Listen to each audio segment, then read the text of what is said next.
모든 시선이 집중되었다. 음악이 멎었다. 샴페인 잔을 든 사람들이 얼어붙은 채 우리를 정확히는 나를 바라보고 있었다. 방금 전까지 완벽하게 통제되던 공간에 균열이 생겼다. 회장님, 김 비서의 다급한 목소리가 들렸다. 육중한 체격의 경호원들이 사람들을 밀치고 내게 달려왔다. 나는 넥타이를 잡아뜯으며 미친 듯이 공기를 갈구했다. 붉은 두드러기가 이미 셔츠 밖으로 목덜미를 타고 턱선까지 번지고 있었다.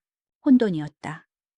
사람들의 웅성거림, 여자의 울음소리, 김 비서가 내 어깨에 코트를 덮으며 외치는 소리. 모든 것이 이명처럼 멀어졌다. 나는 경호원에게 반쯤 들려 연회장을 빠져나왔다. 내 평생 완벽하게 구축해온 성벽이 술에 취한 여자 하나의 부주의한 몸짓에 처참하게 무너져 내리는 순간이었다. 눈을 떴을 때 코를 찌르는 것은 익숙한 소독약 냄새였다. BVIP 병실. 일주일에 한두 번은 신세를 지는 곳이다. 링거 바늘이 꽂힌 발목은 이미 붉은 기가 가라앉아 있었다. 의사가 내 상태를 확인하고는 판에 박힌 듯한 말을 늘어놓았다. 스트레스성 쇼크, 급성 알레르기 반응, 휴식이 필요합니다. 나는 손을 들어 그를 제지했다. 김 비서가 다가와 구겨진 재킷을 벗기고 새 셔츠를 건넸다. 죄송합니다, 회장님. 주최 측의 실수였습니다. 그 여자는 됐어. 내 목소리는 사막처럼 건조했다. 나는 침대에서 일어나 욕실로 향했다. 거울 속에 비친 남자는 45세의 권지훈이었다. K텍 그룹의 회장. 창백할 정도로 흰 피부, 흐트러짐 없는 머리카락, 감정을 읽을 수 없는 눈. 사람들은 나를 얼음부처라 불렀다. 여자에게 눈길 한 번 주지 않고 어떤 스캔들이나 유혹에도 흔들리지 않는다고 해서 붙은 별명이었다. 그들은 나의 금욕과 절제를 칭송했다. 나는 거울 속의 나를 보며 비웃었다. 금욕? 절제? 나는 수도승이 아니다. 나는 저주받은 거다. 사람들은 모른다. 내가 여자와 닿을 수 없다는 것을. 단순한 기피증이 아니었다. 이건 내 몸이 일으키는 반란, 내 의지와 상관없이 벌어지는 처절한 거부 반응이었다. 오늘처럼 나는 세면대에 물을 틀고 얼굴에 끼얹었다. 차가운 물이 아직도 화끈거리는 피부를 진정시켰다. 권지훈. 대한민국 IT 산업을 이끄는 거물. 수천억의 자산을 움직이고 수만 명의 직원을 거느린 남자. 하지만 정작 나는 내 몸 하나 건사하지 못하는 반쪽짜리 괴물에 불과했다. 세상 사람들은 내가 여자들을 멀리하는 것을 보고 속세의 때가 묻지 않은 살아있는 부처라며 떠받들었다. 웃기는 소리다. 나는 부처가 아니다. 나는 그저 모든 여자에게 알레르기 반응을 일으키는 병신일 뿐이다. 내가 사는 곳은 한남동의 최고층 펜트하우스다. 150평이 넘는 공간이지만 그곳에 3이라고 부를 만한 것은 존재하지 않았다. 인테리어 디자이너는 나의 요구를 완벽하게 구현했다. 흰색, 회색, 그리고 검은색 유리. 집안 어디에도 따뜻한 색감의 나무나 부드러운 직물은 없었다. 모든 가구는 차가운 금속과 매끄러운 대리석으로 만들어졌다. 이곳은 집이 아니라 하나의 거대한 무균실이었다. 나의 하루는 정확히 새벽 5시에 시작된다. 기계처럼 일어나 샤워를 하고 이미 완벽하게 세팅된 검은색 슈트를 입는다. 나의 일과는 분 단위로 김 비서에 의해 관리된다. 그는 50대의 남자로 10년 넘게 내 곁을 지켰다. 그는 나의 그림자이자 나의 방패이며 내가 유일하게 접촉을 허용하는 타인이다. 집안일을 돌보는 것은 이르니 넘은 박씨 할머니다. 그녀는 내가 회사에 있는 동안에만 집에 들어와 청소를 하고 저녁 식사를 준비해둔다. 그녀는 말이 없고 늘 희미한 비누 냄새를 풍겼다. 그녀의 느린 움직임과 주름진 손은 나를 자극하지 않았다. 그녀는 여성이라기보다 시간 그 자체에 가까웠다. 회사에 도착하면 K-텍 타워의 전용 엘리베이터가 나를 70층 회장실로 바로 실어 나른다. 내 집무실은 거대한 유리상자다. 삼면이 통유리로 되어 있어 서울의 정영이 발 아래 펼쳐졌다. 하지만 나는 그 풍경을 즐기지 못한다. 회사에는 불문율이 존재했다. 첫째, 어떤 여직원도 나와의 거리를 2미터 이내로 좁히지 말 것. 둘째, 어떤 종류의 향수도 내 주변에서 사용하지 말 것. 이 규칙을 어긴 이들은 조용히 회사를 떠나야 했다. 덕분에 내 집무실로 보고를 하러 오는 이들은 모두 남자 임원들 뿐이었다. 여성 임원들은 아무리 유능해도 화상 회의로만 나를 대면할 수 있었다. 사람들은 이것을 나의 괴팍함 혹은 완벽주의로 여겼다. 그들은 나의 이런 성향이 K-테크를 지금의 자리로 이끈 원동력이라고 수군댔다. 그들은 몰랐다. 이것이 나의 성공 비결이 아니라 나의 생존 방식이라는 것을. 저녁 8시. 김 비서가 퇴근하고 나면 펜트하우스에는 다시 적막이 찾아온다. 박씨 할머니가 차려놓은 저녁상은 늘 1인분이다. 완벽하게 조리되었지만 온기라고는 없는 음식들. 나는 거대한 통유리창 앞에 서서 서울의 야경을 내려다보며 홀로 식사를 한다. 수백만 개의 불빛이 강물처럼 흐르고 저 아래에서는 사람들이 사랑하고 다투고 부대끼며 살아간다. 그 생생한 삶의 열기가 내게는 닿지 않는다. 나는 이 거대한 유리 감옥에 갇힌 유일한 죄수다. 어제 연회장에서의 소동은 오늘 아침 모든 경제지의 한 면을 장식했다. 권지훈 회장, 피곤 누적으로 인한 일시적 쇼크. 김 비서가 밤새 애쓴 결과일 것이다. 나는 태블릿을 밀어냈다. 서재 한편에는 사진 한 장이 놓여 있었다. 5년 전 이혼 서류에 도장을 찍던 날 찍은 내 딸 서현이의 사진이다. 나와 똑 닮은 무표정한 얼굴의 11살짜리 아이. 아내는 나와의 결혼 생활을 무균실에서의 감금이라고 표현했다. 그녀는 화려하고 열정적인 여자였다.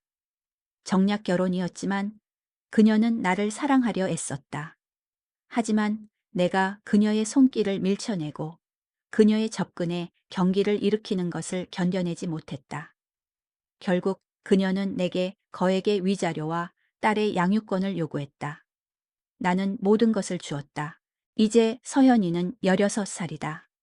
나는 1년에 한두 번 멀리서 아이를 본다. 아이는 나를 아버지라고 부르지 않고 회장님이라고 불렀다. 내가 아이를 안아준 것은 아이가 태어났을 때 간호사가 내 손에 쥐어준 그 순간뿐이었다. 그것도 두꺼운 강보에 쌓인 채로. 나는 서현이의 온기를 모른다. 나는 텅 빈 식탁을 바라보았다. 이 거대한 부와 성공 속에서 나는 철저히 혼자였다. 성공이라는 이름의 이 화려한 유리관 속에서 나의 고독은 손에 잡힐 듯이 단단하고 차갑게 굳어가고 있었다. 어제 나를 스쳐간 그 여자의 천보다도 더 지독한 열병처럼 이 외로움이 나를 질식시키고 있었다.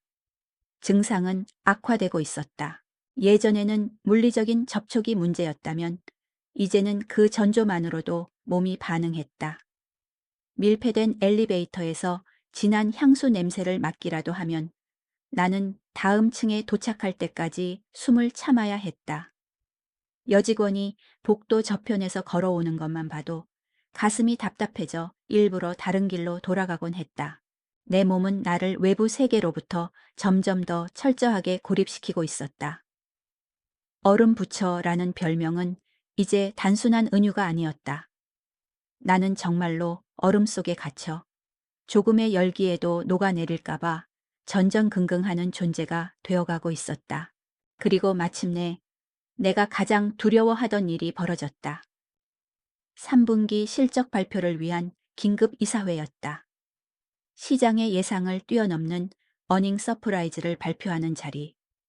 분위기는 최고조에 달해 있었다. 프레젠테이션이 끝나고 임원들의 박수갈채가 쏟아졌다. 그때였다. 이번에 새로 영입된 전략기획본부장 박선영 상무가 흥분을 감추지 못하고 자리에서 일어났다. 그녀는 미국 지사에서 막 스카우트 되어 온 인물이었고 내 규칙에 대해 아직 명확히 인지하지 못했다. 회장님, 정말 대단하십니다. 그녀는 환한 미소를 지으며 내게 다가왔다. 김 비서가 그녀를 막아설 틈도 없었다. 그녀의 손이, 맨살이 드러난 그녀의 손이 축하의 의미로 내 어깨 위에 놓였다. 아, 순간 회의실의 모든 소리가 사라졌다. 그녀의 손이 닿은 어깨의 슈트 원단이 마치 불에 달궈진 쇠처럼 느껴졌다. 어제 마신 위스키가 역류하는 것 같았다. 위장이 뒤틀리고 끔찍한 구역질이 목구멍을 타고 올라왔다. 나는 그녀의 손을 뿌리치고 입을 틀어 막았다. 하지만 이미 늦었다. 나는 이사들이 모두 지켜보는 앞에서 값비싼 마호가니 테이블 위에 처참하게 속을 개워내고 말았다. 정적. 얼음장 같은 정적이 흘렀다. 박상무는 피가 가신 얼굴로 굳어 있었고 다른 임원들은 차마 고개를 들지 못했다. 내 토사물이 최고급 슈트와 서류들을 더럽히고 있었다. 그날 오후 K테크의 주가는 15% 폭락했다. 오너 리스크라는 단어가 모든 증권가 정보지에 도배되었다.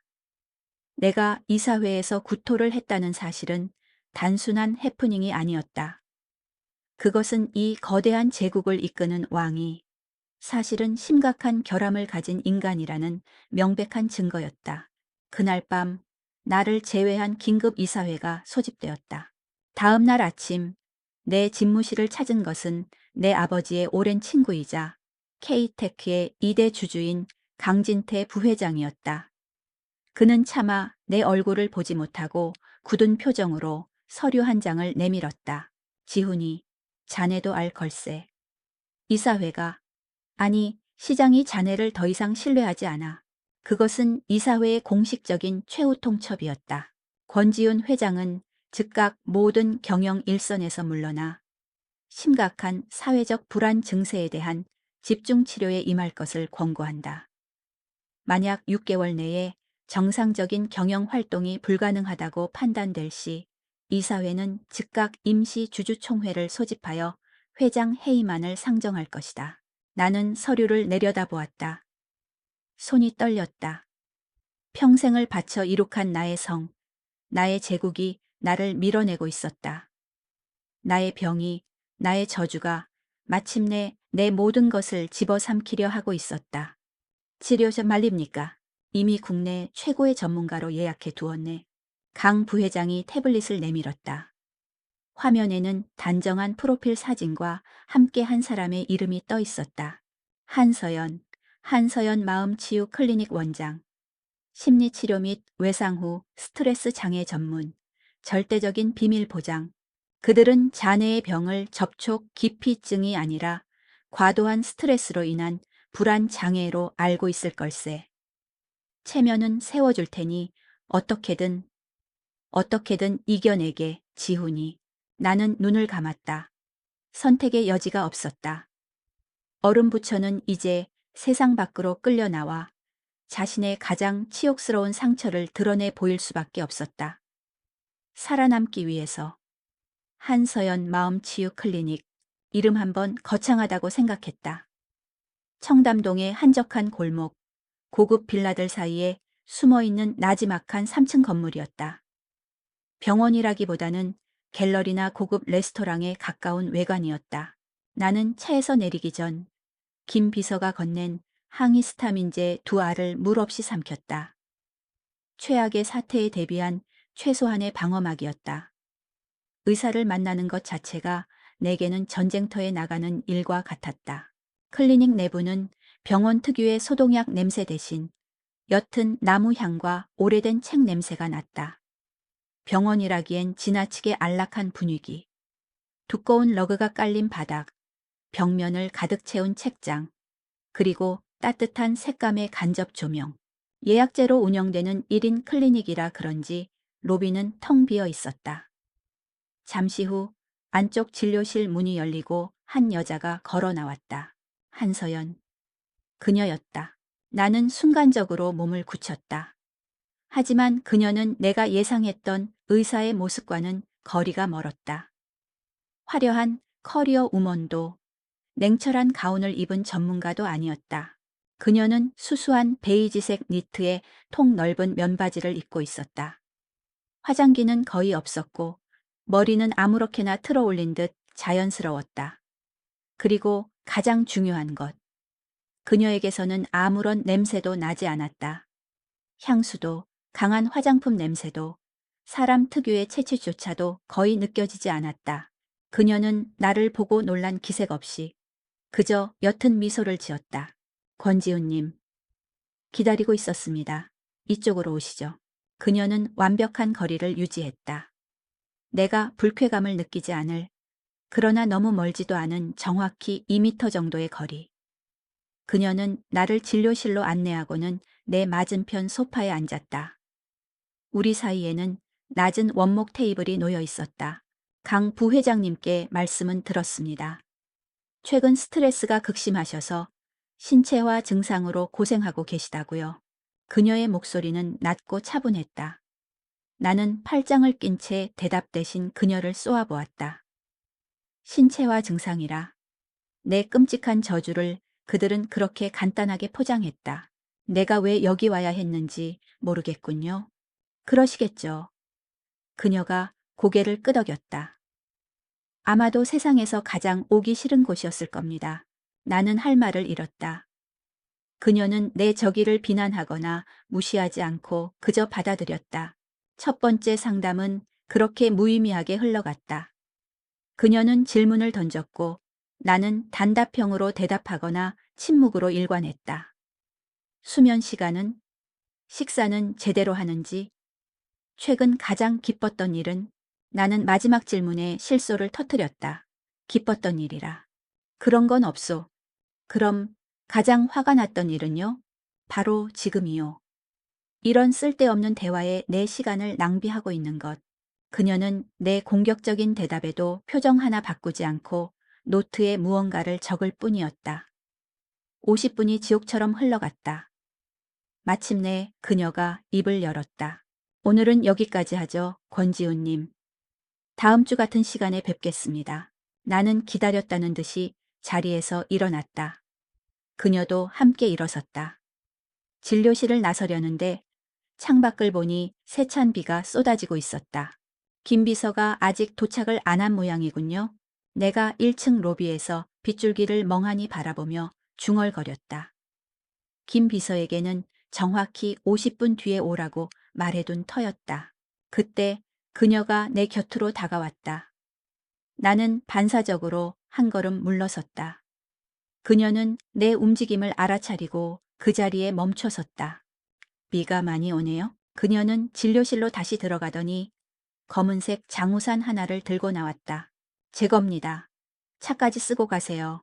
김 비서님 편에 돌려주셔도 됩니다. 그녀가 내게 우산을 내밀었다. 나는 망설였다.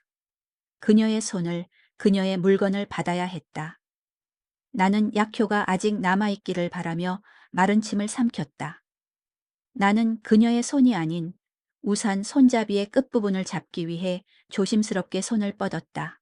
하지만 그 순간 그녀가 우산을 건네주며 손을 놓는 타이밍과 내가 우산을 잡는 타이밍이 미세하게 엇갈렸다. 그녀의 손가락 끝이 따뜻하고 부드러운 살결이 내 손등을 스쳤다. 나는 숨을 멈췄다. 심장이 멎는 것 같았다. 전신에 경고음이 울렸다. 온몸에 피가 얼어붙고 기도가 막히고 피부가 타오르는 그 끔찍한 고통이 밀려올 터였다. 나는 눈을 질끈 감았다. 1초, 2초, 3초. 아무 일도 일어나지 않았다. 숨이 쉬어졌다. 피부는 멀쩡했다. 목구멍도 타들어가지 않았다. 그저 아주 약간의 온기, 아주 잠깐 스쳐 지나간 사람의 천, 그게 전부였다. 나는 놀라서 눈을 떴다. 그녀는 내 반응을 살피는 듯 여전히 옅은 미소를 띤 채 나를 바라보고 있었다. 권지훈님, 나는 대답할 수 없었다. 45년 평생 처음 겪는 일이었다. 면역, 나는 이 여자에게, 이 한서연이라는 의사에게 면역 반응을 보이고 있었다. 그날 밤 나는 한숨도 자지 못했다. 펜트하우스로 돌아온 나는 샤워실 거울 앞에 서서 내 손등을 내려다 보았다. 그녀의 손가락이 스쳤던 바로 그 자리. 아무런 흔적도 없었다. 붉은 반점도 부어오른 자국도 없었다. 마치 아무 일도 없었다는 듯이 나는 믿을 수가 없었다. 이건 불가능한 일이다. 혹시 그날 먹은 항히스타민제가 유난히 강력했던 걸까? 아니면 그저 스치는 정도의 접촉이라 몸이 미처 반응하지 못한 걸까? 수백 가지 가설이 머릿속을 맴돌았다. 나는 미친 사람처럼 서재를 오가며 밤을 새웠다. 면역이라는 단어가 뇌리를 떠나지 않았다. 다음 날 아침 나는 의도적으로 실험을 감행했다. 박씨 할머니가 아침 식사를 차려놓고 거실을 나갈 때였다. 나는 그녀와 스쳐 지나가는 척하며 팔꿈치를 가볍게 부딪혔다. 아주 잠깐의 접촉. 기억. 결과는 즉각적이었다. 숨이 턱 막혔다. 접촉한 팔 부분이 불에 댄 것처럼 뜨거워지며 순식간에 붉게 부어올랐다. 나는 비틀거리며 욕실로 달려가 찬물을 끼얹었다. 거친 숨을 몰아쉬며 거울을 보자. 알레르기 반응이 선명하게 올라온 팔뚝이 보였다. 역시나 변한 것은 없었다. 나의 저주는 여전했다. 그런데 왜? 어째서 한서연, 그 여자만은 괜찮았던 걸까? 그 주 내내 나는 그 생각에 사로잡혔다. 일도 손에 잡히지 않았다.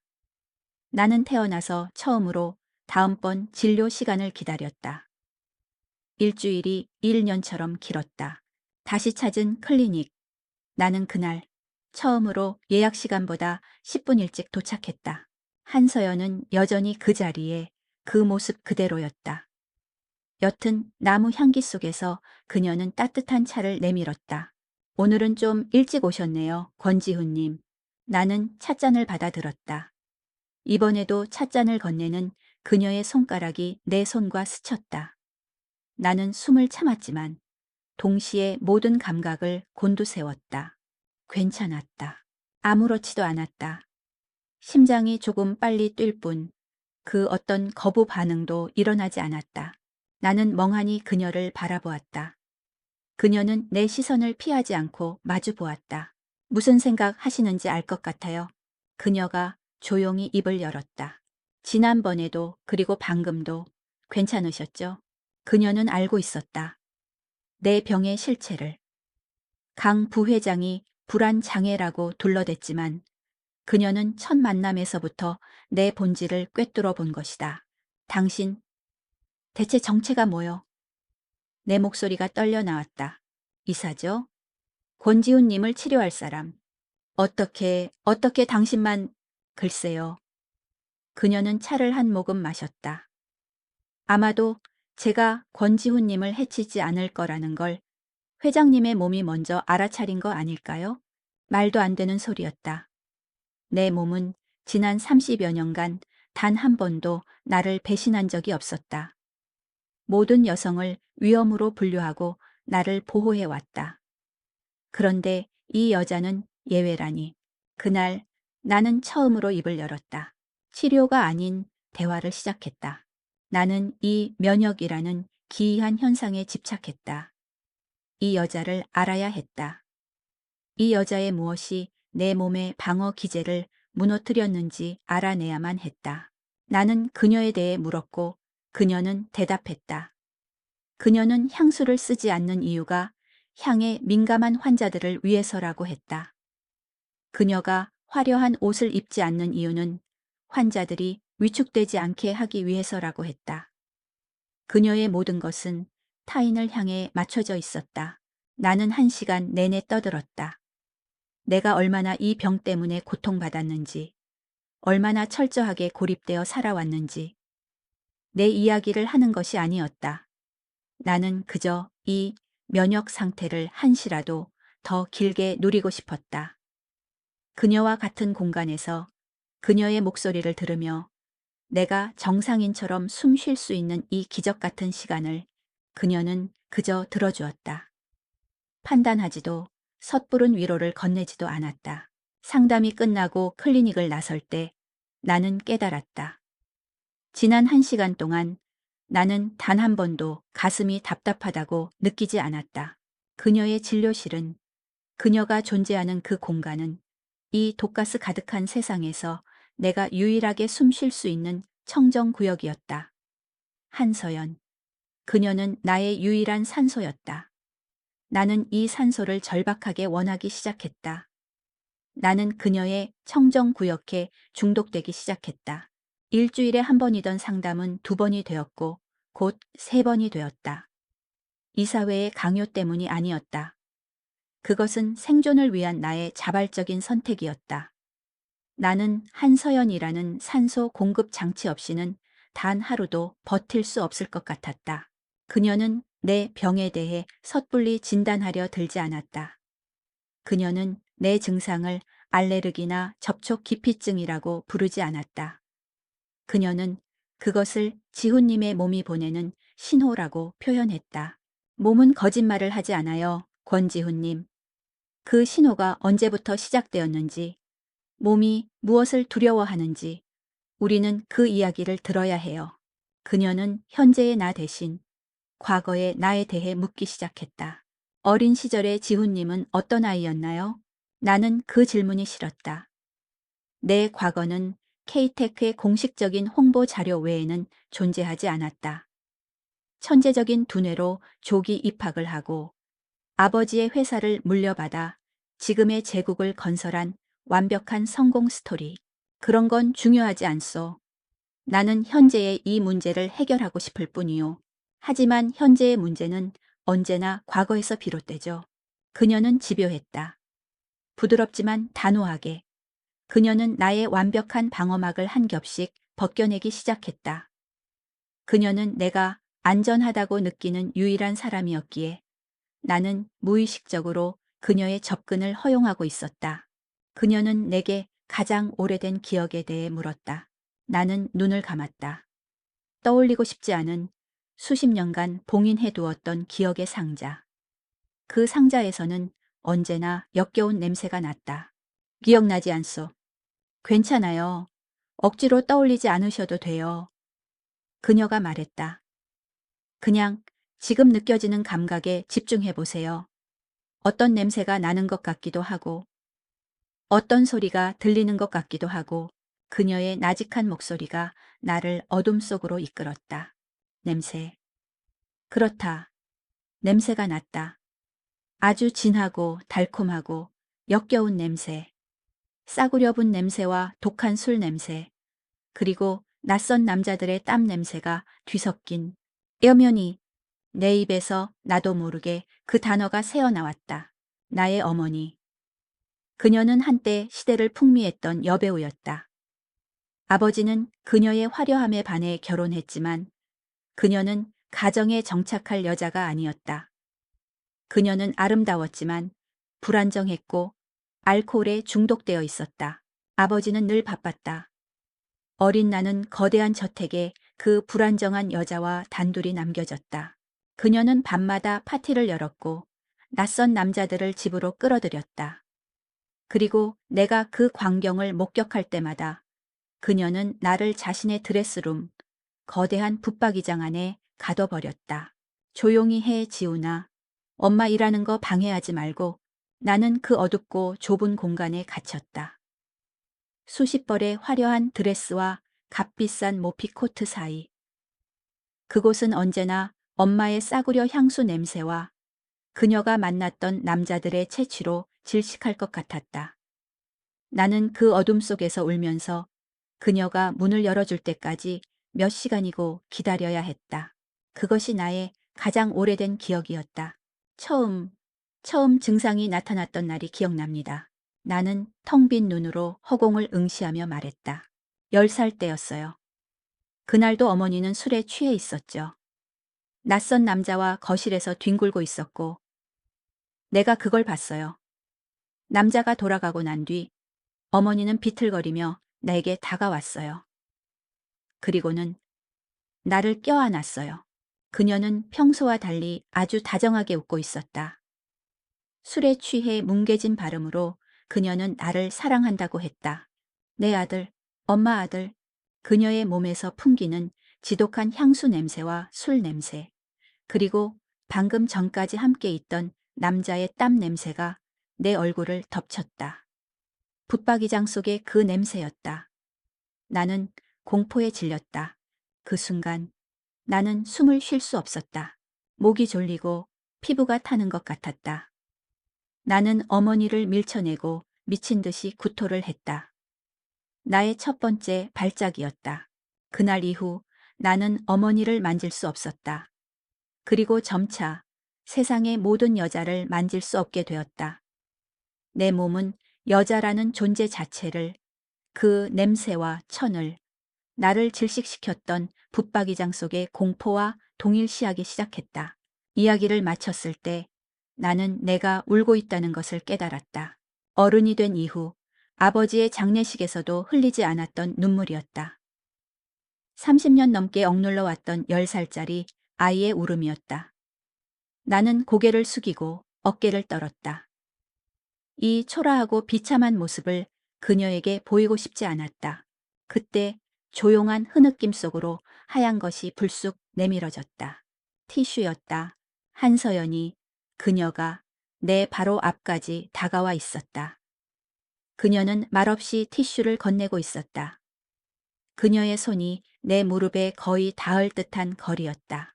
나는 망설였다. 눈물로 젖은 손을 들어 그녀가 건네는 티슈를 받았다. 그녀의 손가락과 나의 손가락이 이번에는 스치는 것이 아니라 분명하게 닿았다. 나는 울음을 멈추고 숨을 참았다. 따뜻했다. 아무런 거부 반응이 없었다. 그저 당황스러울 정도로 따뜻한 온기만이 전해졌다. 나는 젖은 눈을 들어 그녀를 바라보았다. 그녀는 여전히 그 옅은 미소를 짓고 있었다. 그 미소는 연민도 동정도 아니었다. 그것은 그저 괜찮다고 말하는 깊은 이해와 공감이었다. 나의 세계는 한서연을 중심으로 재편되기 시작했다. 그녀의 진료실은 유일한 안식처였고 일주일에 3번 있는 상담 시간은 사막의 오아시스 같았다. 나는 그 시간을 치료라고 부르지 않았다. 그것은 호흡이었다. 나는 그녀를 만나야만 숨을 쉴 수 있었다. 케이테크의 주가는 안정을 되찾았다. 내가 정기적으로 심리 상담을 받고 있다는 소식이 이 사회를 안심시켰다. 김 비서는 내 안색이 좋아졌다고 말했다. 나는 그저 쓴웃음을 지었다. 그들은 몰랐다. 내가 병이 나아지고 있는 것이 아니라 한서연이라는 특정인에게 강력한 의존성을 보이고 있다는 것을. 나는 그녀에 대해 더 많이 알게 되었다. 그녀는 나보다 6살 어렸다. 이혼한 지 3년이 되었다고 했다. 아이는 없다고 했다. 그녀는 가끔 상담 중에 창밖을 보며 아주 잠깐 깊은 슬픔에 잠긴 듯한 표정을 지을 때가 있었다. 어느 날 상담을 마치고 나오다가 로비에서 다른 환자와 마주쳤다. 나보다 젊어 보이는 꽤 훤칠한 남자였다. 그는 한서연에게 환하게 웃으며 무언가를 건넸고 그녀는 친절하게 웃으며 그것을 받았다. 그 순간 나는 명치 끝이 싸늘하게 식는 것을 느꼈다. 질투. 끔찍하게도 나는 질투를 느끼고 있었다. 그녀의 그 미소, 그녀의 그 친절함, 그것이 내게만 향하는 것이 아니라는 사실이 견딜 수 없이 불쾌했다. 그녀는 나의 유일한 산소인데 나는 그녀의 수많은 환자 중 하나일 뿐이었다. 나는 내가 갈망하는 것이 치료가 아님을 깨달았다. 나는 그녀가 상징하는 평범함을 갈망하고 있었다. 그녀와 함께 있을 때만 느낄 수 있는 내가 정상적인 남자가 된 것 같은 그 감각. 나는 그 감각을 독점하고 싶었다. 그날 상담실에서 나는 뜬금없이 입을 열었다. 혹시 저녁 식사 같이 할 수 있겠소? 그녀는 노트에 무언가를 적다 말고 고개를 들었다. 그녀의 눈에 처음으로 당황한 기색이 스쳤다. 환자와의 사적인 만남은 의사로서가 아니오. 나는 말을 잘랐다. 그냥 고마워서 그렇소. 인간적으로. 그냥 밥 한 끼 사고 싶소. 나는 내 말이 얼마나 서투른지 알았지만 달리 표현할 방법을 몰랐다. 당신과 함께 밥을 먹고 싶다. 당신 곁에서 좀 더 숨을 쉬고 싶다는 말을 할 수는 없었다. 그녀는 나를 몇 초간 바라보더니 작게 한숨을 내쉬었다. 좋아요. 대신 제가 잘 아는 곳으로 가죠. 그녀가 나를 데려간 곳은 청담동의 화려한 레스토랑이 아니었다. 클리닉에서 몇 블록 떨어진 허름한 골목 안에 있는 작은 한정식 집이었다. 여기 비빔밥이 아주 맛있어요. 그녀가 웃으며 말했다. 식당 안은 퇴근길 직장인들로 시끌벅적했다. 나는 이런 소란스럽고 비좁은 공간에 와본 적이 없었다. 우리는 작은 2인용 테이블에 마주 앉았다. 테이블은 너무 좁아서 우리가 동시에 수저를 들면 팔이 닿을 것만 같았다. 나는 본능적으로 몸을 움츠렸다. 불편하세요? 그녀가 물었다. 아니요. 음식이 나왔다. 나는 내 앞에 놓인 그릇을 멍하니 바라보았다. 오랫동안 나는 이런 음식을 먹어본 적이 없었다. 늘 정량화되고 살균된 식사를 했을 뿐 그녀는 아무렇지 않게 숟가락에 고추장을 듬뿍 붓다. 권지훈님은 비빔밥 어떻게 비벼 드세요? 젓가락으로, 숟가락으로. 그냥 먹소. 에이, 그러면 맛없는데. 그녀는 웃음을 터뜨렸다. 나는 그녀가 저렇게 환하게 웃는 것을 처음 보았다. 진료실에서의 모습과는 전혀 다른 평범하고 생기 있는 여자 한서연이었다. 나는 낯선 감각에 휩싸였다. 이 시끄러운 식당, 좁은 테이블, 나물과 밥이 뒤섞인 이 음식, 그리고 내 앞에서 웃고 있는 이 여자. 나는 내가 그녀를 의사로 보고 있지 않음을 깨달았다. 나는 그녀를 병원균으로 보고 있지도 않았다. 나는 지금 한 남자로서 한 여자를 바라보고 있었다. 이것은 위험한 감정이었다. 그녀는 나의 치료자이고 나는 그녀의 환자다. 이 관계는 철저히 비윤리적이다. 하지만 내 몸은 45년간 닫혀있던 내 마음은 그녀를 향해 속수무책으로 열리고 있었다. 이것은 잘못된 욕망이었다. 하지만 이 잘못된 욕망은 내가 평생 처음으로 느껴보는 살아있음의 증거였다. 나는 이 위태로운 저녁 식사를 끝내고 싶지 않았다. 한서영과의 저녁 식사 이후 나는 위험한 착각에 빠졌다. 내가 나았다고, 이제 괜찮아졌다고, 그녀와 닿아도 아무렇지 않았으니 이제 다른 여자들도 괜찮을 거라는 근거 없는 자신감이 생겼다. 30년 넘게 나를 옥죄던 저주가 드디어 풀렸다는 희망. 그것은 마약보다 더 달콤하고 맹목적이었다. 나는 이 완치를 확인하고 싶었다. 그리고 그 대상은 정해져 있었다. 나의 유일한 아킬레스건 내 딸 서현이. 나는 전처에게 연락했다. 5년 만에 처음으로 내가 직접 전화를 걸었다. 주말에 서현이를 만나고 싶다고. 내 목소리가 너무나 평온했기 때문일까. 그녀는 의외로 순순히 허락했다. 약속 당일 나는 16년 평생 처음으로 아버지처럼 보이려 애썼다. 딱딱한 슈트 대신 캐주얼한 스웨터를 입었다. 김 비서도 경호원도 대동하지 않았다. 나는 홀로 약속 장소인 호텔 라운지로 나갔다. 서연이가 도착했다. 5년 전 법정에서 본 11살짜리 아이가 아니었다. 교복을 입은 낯설지만 아름다운 소녀가 되어 있었다. 아이는 나를 보자 쭈뼛거리며 멈춰섰다. 아니야. 나는 어색하게 웃으며 의자를 권했다. 우리는 어색한 침묵 속에서 케이크를 먹었다. 아이는 나를 회장님이라고 부르지 않았지만 아빠라고 부르지도 않았다. 그저 고개를 숙인 채 포크만 깨작거렸다. 요즘 학교는 어떠니? 그냥 다녀요. 대화가 이어지지 않았다. 나는 이 어색한 공기를 견딜 수가 없었다. 나는 내가 변했다는 것을 증명해야만 했다. 세어현아. 내가 불렀다. 아이가 고개를 들었다. 나와 똑 닮은, 그러나 나보다 훨씬 더 깊은 슬픔을 담은 눈이었다. 사실 아빠가 요즘 좀 변했어. 키리오 파고 있단다. 나는 자리에서 일어났다. 그리고 내 생에 가장 용기 있는, 동시에 가장 어리석은 행동을 했다. 나는 서현이를 향해 두 팔을 벌렸다. 이리 오렴 딸. 서현이의 눈이 커졌다. 아이는 믿을 수 없다는 표정으로 나를 바라보았다. 지난 16년간 단 한 번도 자신을 안아주지 않았던 아버지였다. 아이의 눈에 눈물이 고였다. 그리고 아이는 망설임 끝에 나를 향해 달려왔다. 나는 눈을 감고 딸아이를 맞이할 준비를 했다. 한서연을 안을 때처럼 따뜻하고 평온할 것이라 믿어 의심치 않았다. 서현이의 작고 여린 몸이 내 품에 닿는 순간, 아니었다. 따뜻함 대신 역겨운 기억이 밀려왔다. 이것은 한서연의 온기가 아니었다. 이것은 여자의 천이었다. 딸아이의 샴푸 냄새가 아니라 어머니의 붙박이장 속에 배어있던 그 지독한 향수 냄새가 코를 찔렀다.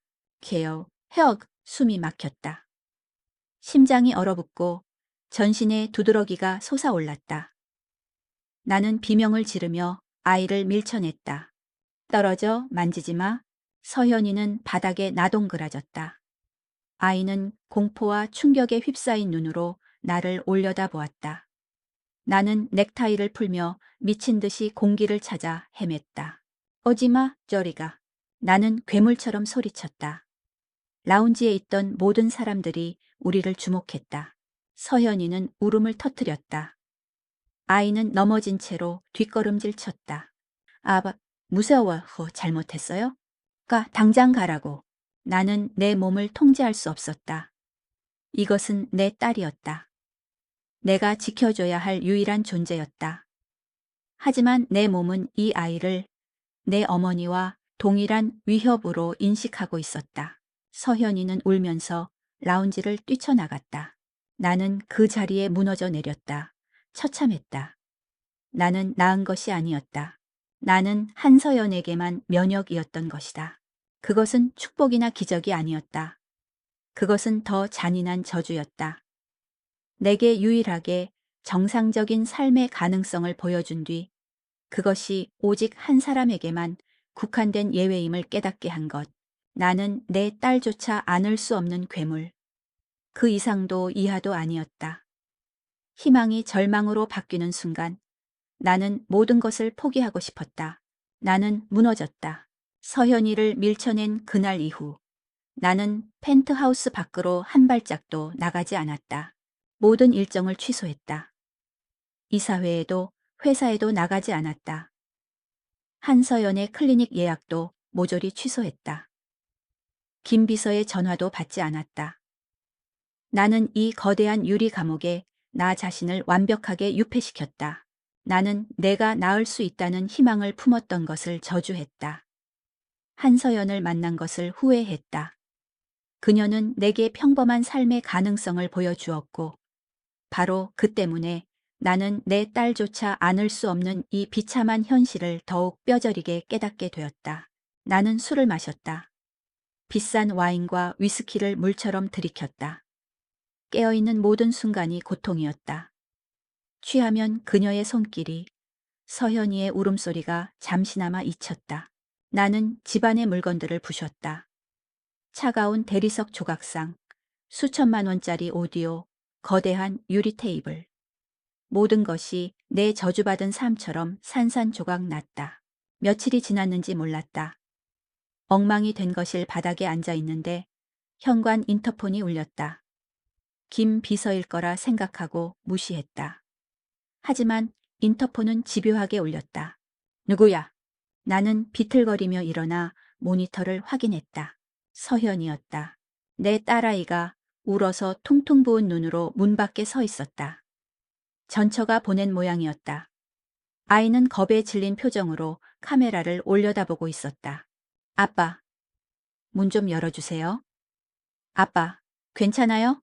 아이의 목소리를 듣는 순간 그날 호텔 라운지에서의 기억이 되살아났다.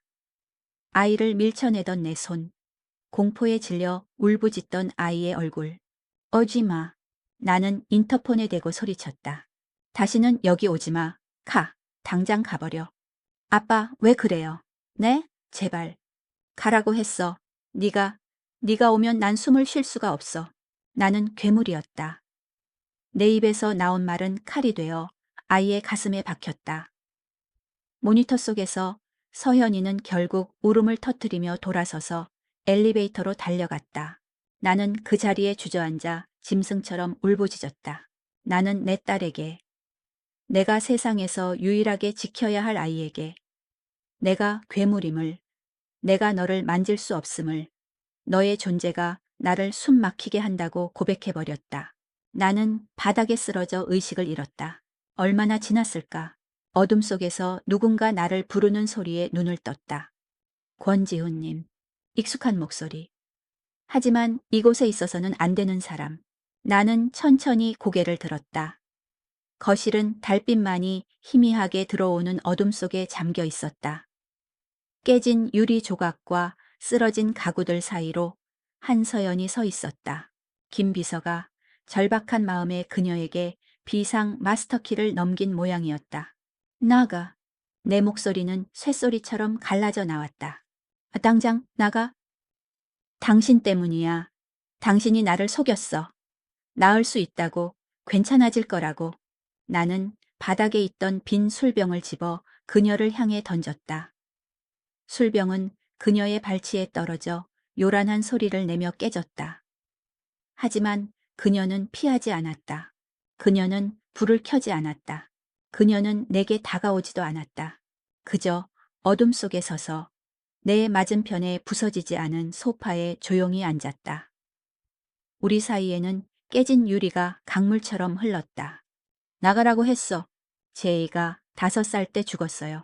어둠 속에서 그녀의 목소리가 낮게 울렸다. 나는 고개를 들었다. 교통사고였죠. 내가 운전하고 있었어요.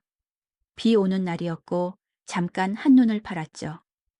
아이는 내 옆자리에서 노래를 부르고 있었는데 그녀의 목소리가 가늘게 떨렸다. 그 뒤로 3년 동안 저는 숨을 쉴 수가 없었어요. 권지훈 님처럼요. 아이의 냄새가 나는 모든 것을 만질 수가 없었어요. 장난감, 옷, 사진. 그것들이 나를 질식시켰어요. 내가 내 아이를 죽였다는 죄책감이 나를 산채로 불태웠죠. 나는 술기운 속에서도 그녀의 이야기에 빨려 들어갔다.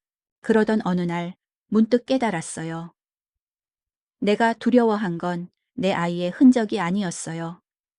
내가 두려워한 건 그 흔적을 마주했을 때 다시 살아나는 고통 그 자체였죠. 그녀는 어둠 속에서 나를 바라보았다. 희미한 달빛에 그녀의 젖은 눈가가 반짝였다. 권지훈님, 당신은 여자를 두려워하는 게 아니에요. 당신의 어머니를 두려워하는 것도 아니죠.